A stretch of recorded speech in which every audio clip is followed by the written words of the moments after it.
Hello everyone, स्वागत है आप सबका आपके अपने ही चैनल कंप्यूटर प्रेप पे।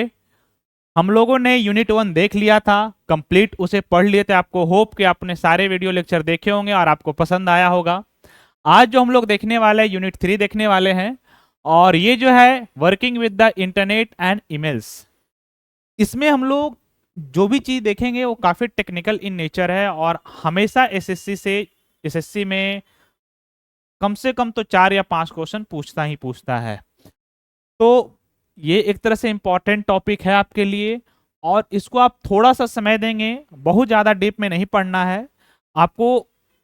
सबका ब्रीफ आपको समझ में आना चाहिए, और क्वेश्चन जो टेक्निकल इन नेचर होते हैं और काफ़ी बेसिक से क्वेश्चन पूछे जाते हैं। तो आई होप कि ये चैप्टर पढ़ाने के बाद आप इजिली सारे क्वेश्चन कर सकेंगे। जो हम लोग देखने वाले हैं पहला टॉपिक वो है वेबसाइट। ये वेबसाइट होता क्या है? आपको स्क्रीन पे दिख रहा है, ये इंडियन एक्सप्रेस का ये वेबसाइट है। आप न्यूज़पेपर पढ़ते होंगे, तो आप जो भी न्यूज़पेपर पढ़ते हो परीक्षा की तैयारी करने के लिए, आप क्या करते हैं, एक अपने सिस्टम में क्रोम जाकर के ओपन करते हैं, मोजिला फायरफॉक्स ओपन करते हैं, और वहां पे आप इंडियन एक्सप्रेस सर्च करते हैं और वहां से आप न्यूज़पेपर पढ़ते हैं। तो ये जो आपको स्क्रीन पे जो पेज दिखता है, इसको बोलते हैं वेब पेज। ठीक है। तो आप जो जो वेबसाइट सर्च करते हैं, जैसे मैंने यहाँ पे इंडियन एक्सप्रेस का नाम लिया, इसी तरह से द हिंदू हो सकता है, एसबीआई का ऑनलाइन नेट बैंकिंग हो सकता है, कई सारे जितने भी आप सर्च करते हैं सब एक एक करके वो क्या है, वेबसाइट है। तो ये जो वेबसाइट होता है ये कलेक्शन ऑफ वेब पेज है। जैसे मैंने इंडियन एक्सप्रेस वेबसाइट की बात की, तो इस इंडियन एक्सप्रेस में कई सारे वेब पेजेज होंगे। जैसे कि आपको स्क्रीन पे दिख रहा होगा कि मैंने यहाँ पे होम पेज ओपन कर रखा है।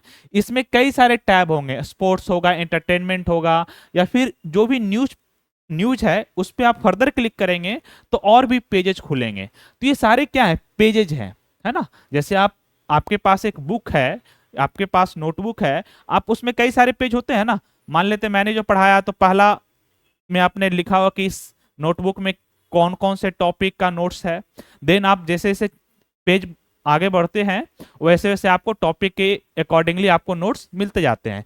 इसी तरह से इंडियन एक्सप्रेस का जितना भी इंफॉर्मेशन होगा, आज नहीं जब से ये इंडियन एक्सप्रेस वेबसाइट का बना होगा तब से जो भी इंफॉर्मेशन होगा, डेली का न्यूज़पेपर फीड्स होंगे, सारे के सारे उन्होंने स्टोर कर रखा है एक सर्वर पे, और वो एज ए वेब पेज, यानी इस तरह से आपको स्क्रीन पे दिखता है, इसी को हम लोग बोलते हैं वेब पेज। तो जितने भी वेब पेजेज हैं, जो कलेक्शन ऑफ वेब पेजेज हैं, जिसको हम लोग वेबसाइट बोलते हैं, इसका एक कॉमन डोमेन नेम होगा। जैसे इसका हमने बोला इंडियन एक्सप्रेस डॉट कॉम, इस तरह से द हिंदू डॉट कॉम, और ये एटलीस्ट एक वेब सर्वर पे पब्लिश्ड होगा। अब ये क्या है, ये हम आगे देखेंगे अच्छे से डिटेल में। तो वेबसाइट का मतलब आप समझ गए होंगे कि website is nothing but a collection of multiple web pages. और वेब पेजेस करने का मतलब जो आपको यहाँ वेबसाइट में इस तरह से स्क्रीन पे दिखता है वो क्या है, वेब पेज है। अब जो मैंने बोला कि मैं थोड़ा समझा देता हूं इसको, एक्चुअली ये काफी कम्प्लेक्स है। यदि मैं इसको टुकड़े टुकड़े में हर जगह बताऊं तो आप कंफ्यूज हो जाओगे। तो मैं क्या चाह रहा हूं कि आपको एक जगह पूरा का पूरा उसका अंडरस्टैंडिंग ही समझा देता हूं कि कैसे ये वर्क करता है। जो भी आप वेबसाइट रन करते हो वो कैसे आप अपने फोन या अपने लैपटॉप से आप उस तक पहुंच पाते हो और उससे इंफॉर्मेशन गैदर कर पाते हो, इसके बारे में हम यहाँ पे देख लेते हैं। तो जैसे यहाँ पे आपके पास एक लैपटॉप है, लैपटॉप में क्या करोगे, सबसे पहले एक ब्राउजर ओपन करोगे। ये दिख रहा है ये वाला कलर, एक मिनट इसको रेड कर देते हैं। हाँ, एक आप क्या करोगे, ओपन ब्राउजर ओपन करोगे। फिर क्या ओपन करोगे, वहां पे आप गूगल सर्च इंजन होगा आपको।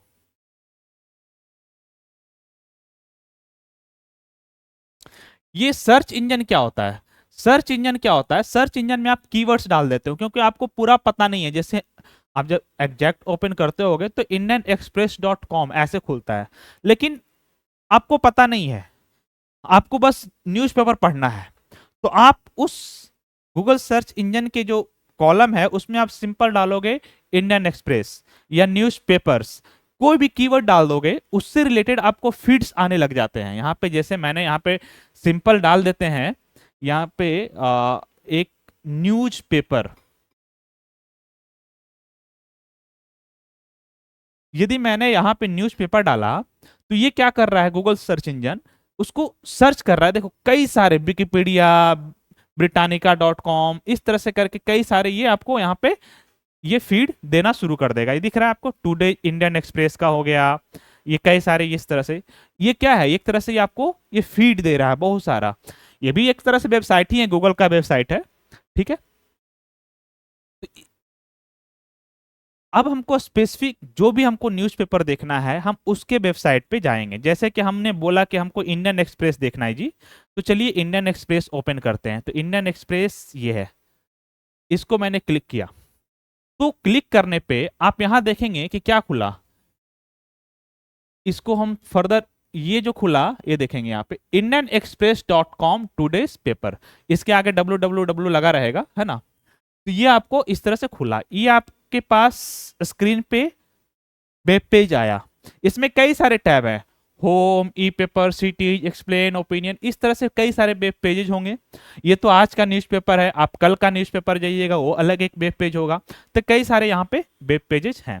तो इस तरह से आप गूगल सर्च इंजन में कीवर्ड्स डाले, है ना, इंटर कीवर्ड्स, और आप इंडियन एक्सप्रेस के वेबसाइट को ओपन कर दिए, है ना। तो हमको ये बताइए, आपने इंडियन एक्सप्रेस क्लिक किया तो क्या हुआ होगा, आपने एक यूआरएल ओपन किया और वो यूआरएल था, यदि हम गौर से देखेंगे, https इस तरह से indianexpress.com, express.com। अब ये यूआरएल जाएगा कहां, आप जो भी नेटवर्क से कनेक्टेड हो, जैसे कि आप सर्विस प्रोवाइडर आपका हो सकता है, जियो हो सकता है, या फिर एयरटेल हो सकता है, या फिर और भी कई सारे टेलीकॉम कंपनियां जो है इंटरनेट सर्विस प्रोवाइडर का काम कर रही है। तो ये सर्विस प्रोवाइडर आपका इस रिक्वेस्ट को कहां भेजेगा, डीएनएस के पास भेजेगा। इसको हम लोग आगे पढ़ेंगे डिटेल में, डोमेन नेम सर्वर बोलते हैं इसको, डोमेन नेम सिस्टम, है ना। तो इसके पास जाएगा, ये क्या करेगा, इस वेबसाइट का जो हमने बोला indianexpress.com, इसका दे देगा आपको आईपी एड्रेस। आईपी एड्रेस क्या होता है, जैसे आपको यदि बुलाना होगा तो आपको हम एक नाम से बुलाएंगे, है ना, आपका एक नाम होगा, यूनिक नेम होगा, करेक्ट। या फिर आप मान लेते हैं कि एसएससी का फॉर्म भरे होंगे तो आपको एक एप्लीकेशन आईडी दिया होगा जो कि यूनिक इन नेचर है। यदि वो एप्लीकेशन आईडी हम सर्च मारेंगे तो जो है वो जिसका है वही होगा, मल्टीपल एक ही एप्लीकेशन आईडी किसी और भी बंदों को नहीं मिल सकती है। तो इसी तरह से इस वर्ल्ड में जितने भी डिवाइसेस हैं, हर मशीन को एक एक एड्रेस दे दिया जाता है, ताकि यदि हमको कौन से मशीन के पास जाना है तो हम उस मशीन का आईपी एड्रेस के पास जैसे सर्च करेंगे उस मशीन के आईपी एड्रेस के पास चले जाएंगे। तो ये डीएनएस क्या करता है, इस यूआरएल के करस्पॉन्डिंग आईपी एड्रेस प्रोवाइड कर देता है वापस जियो प्रोवाइडर को, और जियो प्रोवाइडर जाता है कहां, वर्ल्ड वाइड वेब के पास। हम देखेंगे वर्ल्ड वाइड वेब है क्या एक्चुअल में। तो ये क्या करता है, इस वर्ल्ड वाइड वेब एक कॉमन प्लेटफॉर्म है, इससे कनेक्टेड होता है कई सारे सर्वर्स, वेब सर्वर कनेक्टेड, इसको हम लोग बोलेंगे वेब सर्वर्स। जैसे इंडियन एक्सप्रेस जो भी न्यूज़पेपर कंपनी है, वो क्या की होगी, अपने सारे इंफॉर्मेशन, सारे न्यूज़पेपर फीड्स को जब सेव करती होगी और उसको कहीं स्टोर करेगी ना, जैसे आपका अपना डेटा आपके फोन में स्टोर होता है, उसका एक अपना एड्रेस होगा। इसी तरह से इंडियन न्यूज़पेपर वेबसाइट अपने सारे फीड्स को एक सर्वर पे स्टोर करती है, क्योंकि उसको स्पेस ज्यादा चाहिए होता है ना। तो वो एक सर्वर खरीद रखा होगा जहां पे उसका वेबसाइट होस्ट हो रखा होगा, और वहीं पे वो सारा इंफॉर्मेशन सेव कर रहा होगा। तो ये सर्वर वापस कनेक्टेड होगा वर्ल्ड वाइड वेब से। इस तरह से कई सारे सर्वर्स होंगे, बहुत सारे सर्वर्स कनेक्टेड होंगे, कहां से, वर्ल्ड वाइड वेब से, और यहां से इंफॉर्मेशन फेच करके यूजर्स को मिलता है। आई थिंक आपको समझ में आ रहा होगा कि वेबसाइट क्या है, कलेक्शन ऑफ वेब पेजेज, और उसको कोई भी यूजर कैसे एक्सेस कर रहा है, थ्रू ब्राउजर। अब इसी में एक चीज और है, जिससे इससे हमेशा क्वेश्चन पूछा जाता है, और जहां से भी क्वेश्चन पूछा जाता है मैं आपको हिंट कर दूंगा और उसको आपको याद रखना है, क्योंकि वो सब चीजें याद रखनी होती है। मैं समझाने के लिए तो समझा दूंगा उसका कंसेप्ट। जैसे कि यहाँ पे है कि जो भी वेबसाइट है, तो वेबसाइट का जो वेब पेजेज है उसको कैसे लिखते हैं हम लोग, है ना। एक तो तरीका होगा ना लिखने का, उसकी कोडिंग होगी ना, कैसे कोडिंग करेंगे, आप पढ़े होंगे C++, जावा, ये सब का नाम सुने होंगे। तो वेबसाइट को लिखने के लिए हम लोग जो लैंग्वेज यूज करते हैं वो है HTML। इसका फुल फॉर्म भी आपको याद रखना है, क्योंकि फुल फॉर्म भी पूछा जा सकता है आपसे एग्जाम में। तो HTML लैंग्वेज का यूज किया जाता है, जिसको हम लोग बोलते हैं हाइपर टेक्स्ट मार्कअप लैंग्वेज। इस लैंग्वेज को यूज करके वेब पेज को लिखा जाता है। एक्चुअल इस लैंग्वेज को यूज करके हम लोग क्या करते हैं, देखिए जो आपको वेबसाइट पे जो इंफॉर्मेशन मिलता है वो सिर्फ अल्फा न्यूमेरिक या फिर अल्फा मतलब सिर्फ रिटर्न में नहीं, आपको कई सारे इमेजेस दिखाए जाते हैं, कई सारे ग्राफिक्स दिखाए जाते हैं, बहुत सारा चीज आपको वेब पेजेज में दिखते हैं। ये सभी पॉसिबल है HTML लैंग्वेज के कारण। समझ में आ रहा है। अब इसमें एक चीज और है, CSS, ये भी आपसे पूछा जाएगा, कैस्केडिंग स्टाइल शीट्स। देखिए अब जब हम आपको जब MS वर्ड पढ़ाएंगे तो जो आप उसमें जो नोट्स बनाते हैं या फिर कुछ लिखते हैं उसका अलाइनमेंट करते हैं कि फॉन्ट क्या होगा, लेफ्ट अलाइनमेंट होगा, राइट अलाइनमेंट होगा, सेंटर होगा, है ना, बॉर्डर होगा कि नहीं होगा, फुटर होगा कि नहीं, हेडर होगा कि नहीं, यानी आप क्या करते हैं उसका पूरा फॉर्मेटिंग करते हैं। तो इसी तरह से CSS जो है, CSS काम में आता है। जो भी आप हाइपर टेक्स्ट लैंग्वेज के थ्रू आप जो वेब पेज बना रहे हैं उसका डिजाइन कैसे होगा, उसका प्रेजेंटेशन कैसा होगा, कैसे कहाँ पे क्या दिखेगा, कहाँ पे आपको इमेज दिखना है, कहाँ पे आपको एड्स दिखने हैं, कहाँ पे कुछ तरह का पॉपअप आना है ना। तो ये प्रेजेंटेशन, उसका लेआउट कैसा होगा, या फिर जो आपका डॉक्यूमेंट है वेब पेज का उसका स्टाइल कैसा होगा, ये कलर कैसा होगा, ये सब जितने भी चीजें हैं वो किस CSS के थ्रू सेट किया जाता है, जिसको हम लोग बोलते हैं कैस्केडिंग स्टाइल शीट्स। ठीक है। तो HTML यूज किया जाता है वेब पेज को बनाने के लिए, और CSS यूज किया जाता है वेब पेज में जो भी कंटेंट आप डाल रहे हैं उसका फॉर्मेटिंग क्या होगा, उसका प्रेजेंटेशन कैसे किया जाएगा, ये डिसाइड करने के लिए। तो हमने ये देखा, ये भी देख लिया। वही चीज मैंने यहाँ पे बता रखा है कि आपको कोई भी ब्राउजर में कुछ भी ओपन करना हो तो कैसे करते हैं, है ना। आप सबसे पहले क्या करते हैं, एक ओपन करते हैं ब्राउजर, फिर उसमें आप सर्च करते हैं, देन आप उसको क्लिक करके उस URL को URL आपका खुल जाता है और फिर आपको वेब पेज दिखता है। तो ये सब हम लोग देख लिए हैं। इसके बाद जो हम लोग देखने वाले हैं वो है अगला टॉपिक, URL। इससे भी क्वेश्चन पूछा गया है कि URL के कंटेंट क्या क्या है, उसमें क्या क्या होता है। ठीक है, ये भी हम आपको बताते हैं यहाँ पे। जैसे कि URL होता है, जैसे मैंने इंडियन एक्सप्रेस बोला तो उसका URL एक्चुअल में ये है https://indianexpress.com। इसका दो पार्ट कर देते हैं हम लोग, एक पार्ट ये है और दूसरा पार्ट ये है। तो जो HTTPS है, या फिर इसको हम पहले तो HTTP ही बोलते थे, तो इसको हम लोग बोलते हैं हाइपर टेक्स्ट ट्रांसफर प्रोटोकॉल। मतलब जो मैंने यहां दिखाया आपको, ये वर्ल्ड वाइड वेब, और यहां पे बहुत सारे वेब सर्वर्स, और यहां यूजर।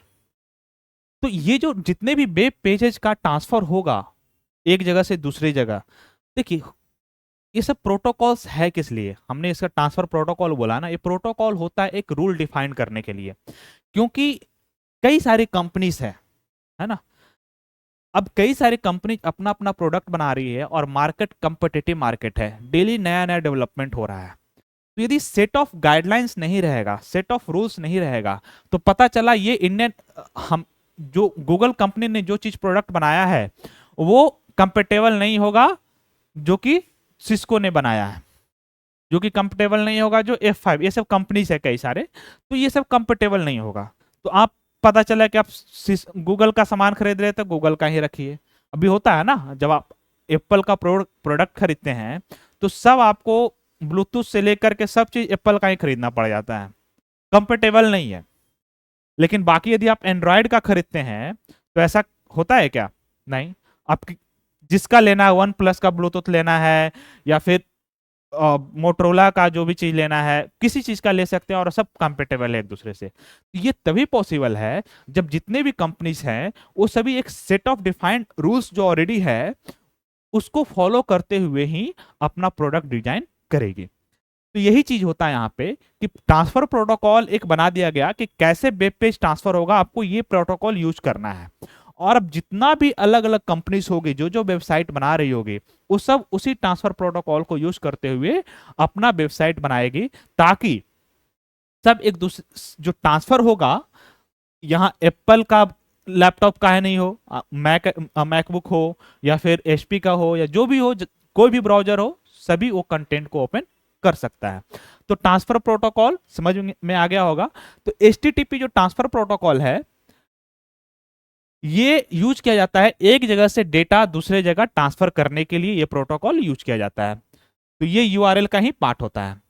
अब देखिए हमने यहां पे बताया आपको कि जो पहला पार्ट है वो क्या है, प्रोटोकॉल है जो है एचटीटीपी। अब इसमें दो चीज आपको देखने को मिलेगा, कहीं एचटीटीपी देखने को मिलेगा, कहीं एचटीटीपीएस देखने को मिलेगा।